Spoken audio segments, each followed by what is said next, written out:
Praise to the lord. ఈరోజు దేవుడు మనకిచ్చినటువంటి వాగ్దానం ఏంటంటే 1వ దినవృత్తాంతముల గ్రంథము 16వ అధ్యాయము 34వ వచనం. యెహోవా దయాళుడు, ఆయన కృప నిరంతరము ఉండును. ఆమేన్. మనము చేసిన పనులను బట్టి, మనము చేసిన తప్పులను బట్టి, మనము చేసిన పాపములను బట్టి మన జీవితంలో ఇప్పటికే అవమానింపబడి, నిందింపబడి, సిగ్గుపరచబడి ఉండవలసిన పరిస్థితి.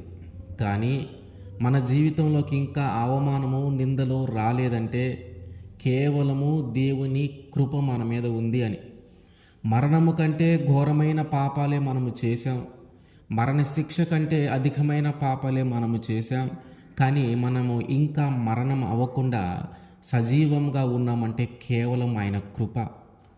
ఆయన కృప మన మీద ఉంది కాబట్టే మనము సిగ్గుపరచబడకుండా ఆయన కాపాడుతూ ఉన్నాడు. ఆయన కృప మన మీద ఉంది కాబట్టే మనము నిందలకి, అవమానాలకి అప్పగించబడకుండా ఉన్నాం. ఆయన కృప మన మీద ఉంది కాబట్టే మనని దేవుడు ఇంకా మరణానికి అప్పగించకుండా సజీవంగా ఉంచాడు. అయితే మనం అనుకుంటూ ఉన్నాం, నేను చాలా తెలివిగలవాడిని, నేను చాలా జ్ఞానము కలిగిన వాడిని, నేను ఈ తప్పు చేసేటప్పుడు ఎవరికి దొరకకుండా చాలా తెలివిగా చేశాను, ఎవరికి కనిపించకుండా చాలా తెలివిగా చేశాను, నేను ఇంత తెలివిని ఉపయోగించి చేశాను కాబట్టి, ఎవరికి తెలియకుండా చేశాను కాబట్టి, ఈ తప్పు చేసింది నేనే అని ఎవరు గుర్తించలేకపోతూ ఉన్నారు కాబట్టి, ఈ తప్పు జరిగింది నా వల్లే అని ఎవరికి తెలియలేదు కాబట్టి నన్ను ఎవరు నిందించట్లేదు, నన్ను ఎవరు అవమానించట్లేదు, నా మీదకి మరణ శిక్ష రావట్లేదు. ఇదంతా కారణము నా తెలివే. కొంతమంది ఒకవేళ తప్పు చేసినా నా మీదకి రావాలంటే నా యొక్క బంధుత్వం చాలా ఎక్కువ.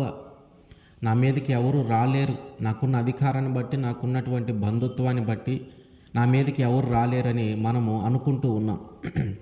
అంటే మన తెలివిని, మన జ్ఞానాన్ని, మన యొక్క అధికారాన్ని, మన యొక్క బలగాన్ని ఊహించుకొని అవే మనల్ని కాపాడుతూ ఉన్నాయి, అవే మనల్ని రక్షిస్తూ ఉన్నాయి, అవే మనల్ని నిందించకుండా, అవమానించకుండా, సిగ్గుపరచబడకుండా ఉంచుతూ ఉన్నాయి అని మనం భావిస్తూ ఉన్నాం. కానీ అది అంతా నిజమైనది కాదు. ఏది నిజమంటే దేవుని కృప ఇంకా నీ మీద ఉంది.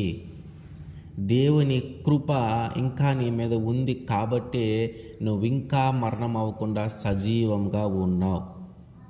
విలాప వాక్యములు 3వ అధ్యాయము 22-23 వచనం.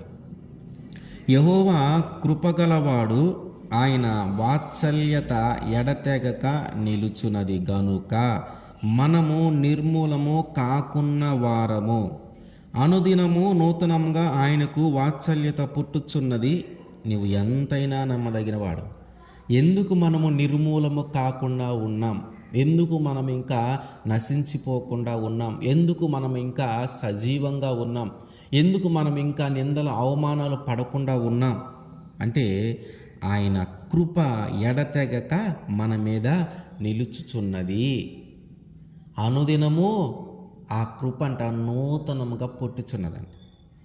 అంటే నువ్వు పాపం చేసిన వ్యక్తివని తెలుసు, నువ్వు తప్పులు చేసిన వ్యక్తివని తెలుసు, మరణానికి ఎక్కువైన పాపాలే చేసావని ఆయనకి తెలుసు, నువ్వు జీవించిన జీవితం తెలుసు, నువ్వు రహస్యంగా చేసిన పాపాలు తెలుసు, నీ యొక్క అతిక్రమములు ఆయనకి తెలుసు.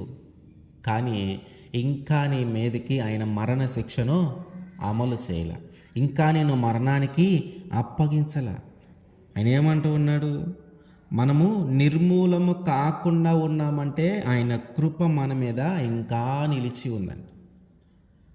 అంటే మనం ఎంత ఘోరమైన వ్యక్తులమైనా, ఎంత పైశాచిక ఆనందం కలిగిన వ్యక్తులమైనా, ఎంత భయంకరమైన జీవితము జీవించినటువంటి వ్యక్తివైనా ఇంకా నువ్వు మరణానికి అప్పగించబడలేదంటే, ఇంకా నీ జీవితము నాశనమైపోలేదంటే, ఇంకా నీ జీవితంలో నిందల, అవమానాలు పడకుండా తల దించుకొని సమాజంలోకి బయటికి రావాలంటే నీ సిగ్గుపడవలసిన పరిస్థితి నీ జీవితంలోకి రాలేదంటే ఆయన ఇంకా నీ మీద కృప చూపిస్తూ ఉన్నాడు. ఆయన కృప నీ మీద ఎడతెగక ఉంటూ ఉంది. మరి ఎందుకు దేవుడు ఎంత కృప చూపిస్తూ ఉన్నాడు? దేవుడు ఎందుకు ఇంత జాలి చూపిస్తూ ఉన్నాడు? కారణం ఒకటే. కారణము ఏంటి? ఇప్పటికైనా నువ్వు మారతావని, ఇప్పటికైనా నీకు ఇంకొక అవకాశం ఇద్దామని, ఇప్పటికైనా నీ జీవితాన్ని నువ్వు మార్చుకుంటావని.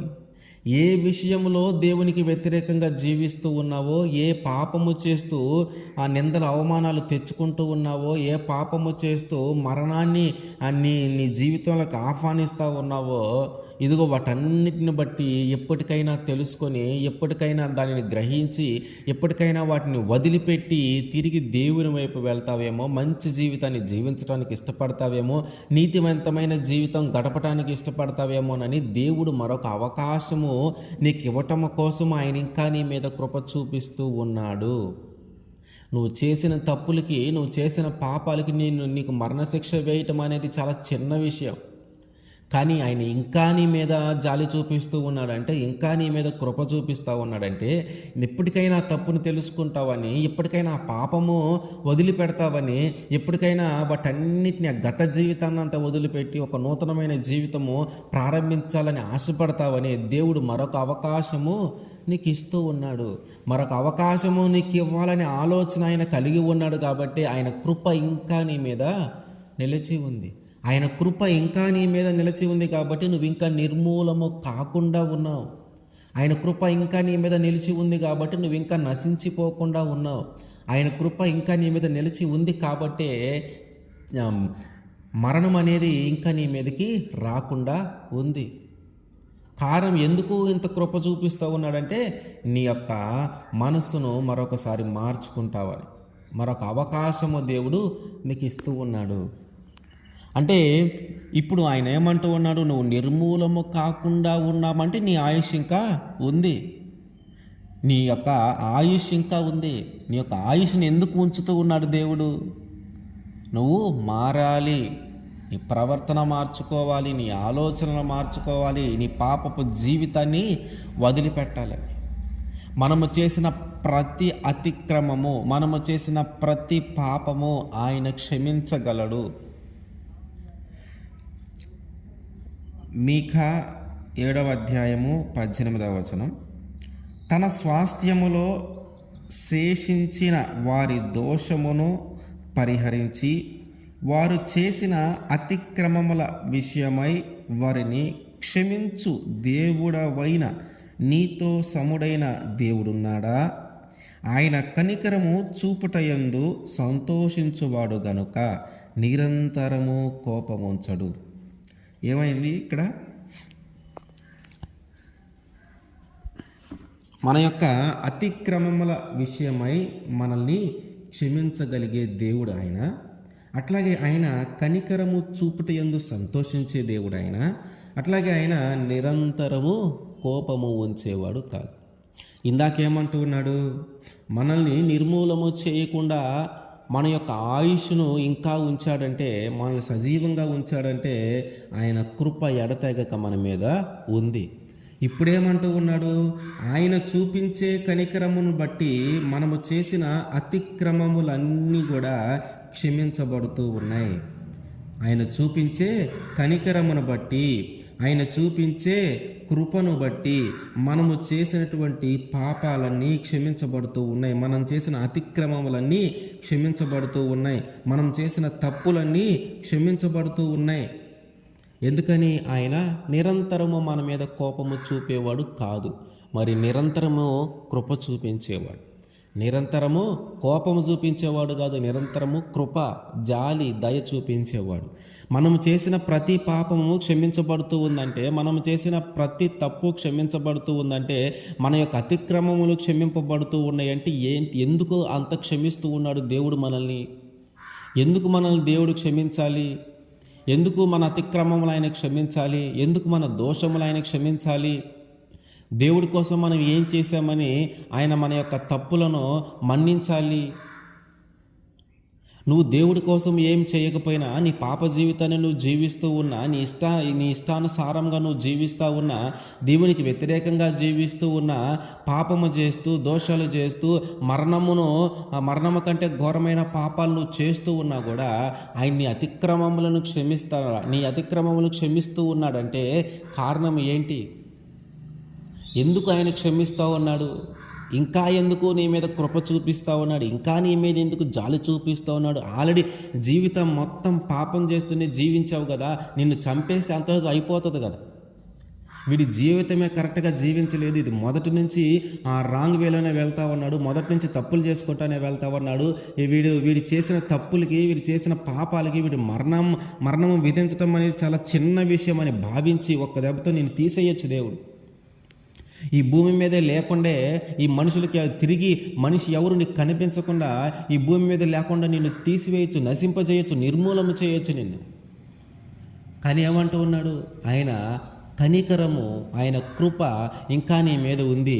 అందుకని ఏం చేస్తూ ఉన్నాడు? ఆయన క్షమిస్తూ ఉన్నాడు. నీ అతిక్రమములు క్షమిస్తూ ఉన్నాడు, నీ పాపము క్షమిస్తూ ఉన్నాడు, నీ దోషము క్షమిస్తూ ఉన్నాడు, నువ్వు ప్రవర్తించిన ప్రతి దానిని బట్టి క్షమిస్తూ ఉన్నాడు. ఎందుకు? కారణం ఏంటంటే మరొక అవకాశము ఇప్పుడు చేసిన తప్పు మళ్ళీ చేయకుండా ఉంటావని, ఇప్పుడు చేసిన పాపము మళ్ళీ చేయకుండా ఉంటావని, ఇప్పుడు చేసిన దోషము మళ్ళీ చేయకుండా ఉంటావని. దేవుడు నీ అతిక్రమములు క్షమిస్తూ ఉన్నాడంటే, నీ యొక్క దోషాలు క్షమిస్తూ ఉన్నాడంటే, నీ యొక్క పాపాలు క్షమిస్తూ ఉన్నాడంటే ఇప్పటికైనా వాటిని గుర్తించి వాటిని వదిలిపెట్టి ఆ దేవుని వైపు నడుస్తావని, మరొక అవకాశము నీకు కల్పించాలన్న ఉద్దేశంతో ఆయన నిన్ను క్షమిస్తూ ఉన్నాడు. మరొక అవకాశము నీకు నువ్వు మారటానికి, నీ జీవితాన్ని మార్చుకోవటానికి, నీ ప్రవర్తనను మార్చుకోవటానికి, నీ తప్పులను సరిదిద్దుకోవటానికి, నువ్వు చేసిన పాపమును విడిచిపెట్టడానికి మరొక అవకాశం ఇద్దామనే ఉద్దేశంతోనే ఆయన నిన్ను, నీ అతిక్రమములను క్షమిస్తూ ఉన్నాడు, నీ ఆయుష్ను పెంచుతూ ఉన్నాడు. ఒకవేళ ఆయనకు అట్లాంటి ఆలోచన లేదంటే మనము ఎప్పటికో చనిపోయి ఉండవలసిన వాళ్ళు. మనం చేసిన పాపాలకి, మనం చేసిన తప్పులకి, మనం చేసిన దోషాలకి, మనం ప్రవర్తించిన ప్రవర్తనకి, మనం చేసిన అన్యాయాలకి ఎప్పుడో చనిపోవాల్సిన వాళ్ళం. ఆయన ఇంకా మనము నిర్మూలన చేయకుండా మన అతిక్రమములన్నిటినీ ఇంకా క్షమిస్తూ ఉన్నాడంటే కారణము నీవు మారటానికి మరొక అవకాశం ఆయన ఇస్తూ ఉన్నాడు. తీతుకు రాసిన పత్రిక 3వ అధ్యాయము 5వ వచనం. మనము నీతిని అనుసరించి చేసిన క్రియల మూలముగా కాక తన కనికరము చొప్పుననే పునర్జన్మ సంబంధమైన స్నానము ద్వారాను పరిశుద్ధాత్మ మనకు నూతన స్వభావము కలుగజేయట ద్వారాను మనలను రక్షించెను. రక్షణ ఎలా కలుగుతుందంట? మనమేదో గొప్పగా జీవించాం, మనమేదో నీతిగా జీవించాం, నేను చాలా చక్కగా జీవించినంత కాలము అని దానిని బట్టి గాక పరిశుద్ధాత్మ అంట మనకి ఒక నూతన స్వభావము కలుగజేయట ద్వారా. అంటే దేవుడు మన మీద కనికరము చూపించి, దేవుడు మన మీద కృప చూపించి ఏం చేస్తూ ఉన్నాడు? ఆయన మనకి రక్షణను కూడా దయచేస్తూ ఉన్నాడు. మనము ఈ లోకంలో జీవించేటప్పుడు మనం నీతిగా జీవించాలని, నిజాయితీగా జీవించాలని, యథార్థవంతంగా జీవించాలని, దేవునికి ఇష్టమైన వ్యక్తిగా జీవించాలని, దేవుడు మనల్ని చూసినప్పుడు మనలో అసహ్యమైనది ఏది కనిపించకుండా ఆయన మన గురించి సంతోషించేలాగా మనము జీవించాలని మనం ప్రయత్నం చేస్తూ ఉంటే కొన్నిసార్లు పడిపోతూ ఉన్నా, కొన్నిసార్లు ఇబ్బందులు కలుగుతూ ఉన్నా, ఒకవేళ పడిపోయిన పరిస్థితి ఉన్నా కూడా వాటన్నిటిని గుర్తుపెట్టుకోకుండా అంట మనకి ఆయన మన మీద చూపించే కనికరము చొప్పున పరిశుద్ధాత్మ మనకు నూతన స్వభావము కలుగజేయట ద్వారా మనలోకి రక్షణ కలుగుతా ఉంది. ఈ రక్షణ ఎప్పుడైతే మనం పొందుకుంటామో మనము పరలోక రాజ్యంలో ప్రవేశించడానికి అర్హత కలిగి ఉంటాం. ఇప్పుడు దేవుడు మన మీద కృప చూపించటాన్ని బట్టి మనకి జరుగుతున్న విషయాలు ఏమిటంటే, ఒకటి, మనము నిర్మూలము కాకుండా మన యొక్క ఆయుష్ ఇంకా పెంచబడుతూ ఉంది. 2, మన యొక్క పాపాలు క్షమించబడుతూ ఉన్నాయి, మన యొక్క అతిక్రమాలు క్షమించబడుతూ ఉన్నాయి. 3వ విషయం ఏంటంటే, మనము నీతిగా జీవించటానికి ప్రయత్నించిన దానిని బట్టి సంతోషంగానే, ఒకవేళ దానిలో ఏదైనా పొరపాట్లు ఉన్నా కూడా ఆ పొరపాట్లన్నిటినీ ఆయన కనికరము చొప్పున మనల్ని క్షమించి, మన పాపములను క్షమించి, పరిశుద్ధాత్మ మనకి నూతన స్వభావము కలుగజేయటం ద్వారా మనం రక్షణ పొందుకుంటూ మన యొక్క ఆయుష్ పెంచబడుతూ ఉంది, మన యొక్క అతిక్రమములు క్షమించబడుతూ ఉన్నాయి, అట్లాగే రక్షణ దయచేస్తూ ఉన్నాడు. వీటన్నిటికీ ఒకటే కారణం, దేవుడు నేను నిర్మూలన చేయకుండా ఉంచాడు అన్నా, దేవుడు నీ యొక్క అతిక్రమములను క్షమించి ఉంచాడన్నా, దేవుడు నువ్వు జీవించిన జీవితాన్ని బట్టే కాకుండా ఆయన నీ మీద కనికరాన్ని చూపించటాన్ని బట్టి నీకు రక్షణ దయచేయాలన్నా ఒకటే కారణం ఏంటంటే, ఒక అవకాశము నీకు ఇద్దాము నీ ప్రవర్తనను మార్చుకోవటానికి, నీ యొక్క జీవితాన్ని మార్చుకోవటానికి, నీ గత జీవితాన్ని వదిలిపెట్టి ఆ పాపపు జీవితాన్ని వదిలిపెట్టి నూతనమైన జీవితము జీవించటానికి ఇష్టపడతావేమోనని దేవుడు మరొక అవకాశము కలిగిస్తూ ఉన్నాడు. పాపము చేసినా కూడా ఇంకా మనము మరణం అవ్వలేదంటే, పాపము చేసినా కూడా ఇంకా మనము సజీవంగా ఉంటూ ఉన్నామంటే, అతిక్రమంగా జీవించి అన్యాయము చేస్తూ అక్రమము చేస్తూ ఉన్నా కూడా మనం ఇంకా బ్రతికి ఉన్నామంటే, మన మీదకి రావాల్సిన అవమానము, మన మీదకి రావాల్సినటువంటి నిందలు, మన మీదకి రావాల్సినటువంటి సిగ్గుపడవలసిన పరిస్థితి, ఇవన్నీ ఇంకా మన జీవితంలోకి రాలేదంటే ఆయన ఇంకా ఆపుతూ ఉన్నాడు. ఎందుకు అవన్నీ నీ మీదకి రాకుండా ఎందుకు ఆపుతూ ఉన్నాడంటే, ఆ మరణము నీ దాకా సమీపించకుండా ఎందుకు ఆపుతూ ఉన్నాడంటే, ఎప్పటికైనా నువ్వు తెలుసుకుంటావని, ఎప్పటికైనా నువ్వు మారతావని, ఎప్పటికైనా నీ యొక్క ప్రవర్తనను మార్చుకుంటావని, ఎప్పటికైనా ఆ పాపమును గ్రహించి దాన్ని వదిలిపెడతావని, ఎప్పటికైనా ఆ గత జీవితాన్ని వదిలిపెట్టి ఒక నూతనమైన జీవితము జీవించాలని ఆశ కలిగి దేవుని వైపు తిరుగుతావేమోనని ఆయనకు మరొక అవకాశము నీకు కల్పిస్తూ ఉన్నాడు. కాబట్టి దేవుడు దయాళుడు, ఆయన కృప నిరంతరం ఉంటుంది. ఆయన కృప మన మీద ఉంది కాబట్టే మనం సజీవంగా ఉన్నాం. ఆయన కృప మన మీద ఉంది కాబట్టే మనం ఆరోగ్యంగా ఉన్నాం. ఆయన కృప మన మీద ఉంది కాబట్టే మనం ప్రశాంతంగా జీవించగలుగుతూ ఉన్నాం. ఆయన కృప మన మీద ఉంది కాబట్టే మన మీదకి ఇంకా నిందలు అవమానాలు రాలా. నువ్వు ఆలోచించే విధానం కరెక్ట్గా అదేంటి, నా తెలివిని బట్టి, నా జ్ఞానాన్ని బట్టి, నా బలగాన్ని బట్టి నేను అవమానించబడట్లేదు, నేను సిగ్గుపరచబడవలసిన పరిస్థితి నా జీవితంలోకి రావట్లేదు, నా మీదకి నిందలు రావట్లేదు, ఎందుకంటే నేను చాలా తెలివిగలవాడిని, నేను ఏ పని చేసినా, నేను ఏ తప్పు చేసినా ఎవ్వరికీ తెలియదు, చాలా చక్కగా ప్లాన్ గీసల్లా నేను చేస్తా, అది జరిగినట్టు కూడా ఎవరికి తెలియదు, నేను అంత చక్కగా ప్లాన్ గీసి చేయగలను, అది ఎవ్వరికి తెలియకుండా రహస్యంగా చేయగలను. అందుకనే ఈ తప్పు ఎవరి వల్ల జరిగిందంటే నా పేరు బయటికి రావట్లా, నా పేరు బయటికి రావట్లేదు కాబట్టి, ఈ తప్పుని ఎవరు చేశారో గుర్తించట్లేదు కాబట్టి నన్ను అవమానించటానికి, నా మీద నిందలు వేయటానికి ఎవరు ముందుకి రావట్లా. ఇది మన తెలివి, మన జ్ఞానము, ఇది చాలా గొప్పదని మనం అనుకుంటా ఉన్నాం. కానీ గ్రహించాల్సిన విషయం ఏంటంటే, దేవుని కృప ఇంకా నీ మీద నిలిచి ఉంది. దేవుని కృప ఇంకా నీ మీద నిలిచి ఉంది. ఇప్పటికైనా వాటిని వదిలిపెట్టి, ఎప్పటికైనా ఆ గత జీవితాన్ని, పాపపు జీవితాన్ని వదిలిపెట్టి దేవుని వైపు రా. ఆయన నీకు మరొక అవకాశం ఇచ్చాడు. ఆయన నీకు మరొక అవకాశం ఇచ్చాడు నీ జీవితాన్ని మార్చుకోవటానికి. ఆయన మరొక అవకాశం ఇచ్చాడు నీ ప్రవర్తనను మార్చుకోవటానికి. మరొక అవకాశం ఇచ్చాడు మరణము నుంచి తప్పించబడటానికి. మరొక అవకాశం ఇచ్చాడు నిందల నుంచి తప్పించబడటానికి. మరొక అవకాశం ఇచ్చాడు అవమానాల నుంచి తప్పించబడటానికి. మరొక అవకాశం ఇచ్చాడు సిగ్గుపడవలసిన పరిస్థితులు నీ జీవితంలోకి రాకుండా ఉండటానికి. ఆయన ఇచ్చిన అవకాశమును సద్వినియోగము చేసుకుని నీ పాపపు జీవితాన్ని వదిలిపెట్టి ఆయన కృప వలనే, ఆయన కృప ద్వారానే మంచి జీవితము, నూతనమైన జీవితాన్ని జీవించు. నువ్వు ఎప్పుడైతే ఆయన వైపు తిరుగుతావో, నువ్వు ఎప్పుడైతే ఆ అవకాశాన్ని ఉపయోగించుకుంటావో, దేవుడిచ్చిన అవకాశాన్ని నువ్వు ఎప్పుడైతే సద్వినియోగం చేసుకోవాలని ప్రయత్నం చేస్తావో, నీ పాపాలు దేవుడు క్షమిస్తాడు, నీ ఆయుష్ని పెంచుతాడు, అట్లాగే నీకు రక్షణ దయచేస్తాడు. పాపపు జీవితాన్ని జీవించినంతకాలం ఇవేవి జరగవు. కాబట్టి నువ్వు దేవుడు నీకు ఇచ్చే ఈ అవకాశాన్ని ఉపయోగించుకోవడానికి ప్రయత్నం చేయాలి. దేవుడు నీకు ఇస్తున్నటువంటి ఈ మరో అవకాశాన్ని సద్వినియోగం చేసుకోవడానికి ప్రయత్నం చేస్తే ఆయన నిన్ను ఒక ఉన్నతమైన స్థితిలో ఉంచుతాడు. గత జీవితము హీనమైనది, ఘోరమైనది, అవమానించబడేది, అందరికంటే తక్కువ జీవితం జీవిస్తూ ఉన్న నిన్ను ఆయన ఇచ్చే ఈ అవకాశాన్ని నువ్వు ఉపయోగించుకుంటే అందరికంటే ఉన్నతమైన స్థితిలో ఆయన నిన్ను ఉంచుతాడు. ఎందుకంటే ఆయన కృప ఇంకా మన మీద నిలిచి ఉంది. మనం ఎంత ఘోరమైన వ్యక్తులమైనా సరే ఆయన కృప ఇంకా మన మీద నిలిచి ఉంది. కేవలం ఆయన కృపే మనల్ని సజీవంగా ఉంచింది. ఆ కృప తప్ప వేరొకటి ఏది కాదు. మనం సజీవంగా ఉన్నామంటే ఆయన కృపే, ఆయన కృపే, ఆయన కృపే. ఆయన నిరంతరము మన మీద కృప చూపగలవాడు. కాబట్టి మనం ఇప్పటికైనా ఆయన ఇచ్చిన అవకాశాన్ని మనము సద్వినియోగం చేసుకుందాం. ఆమేన్.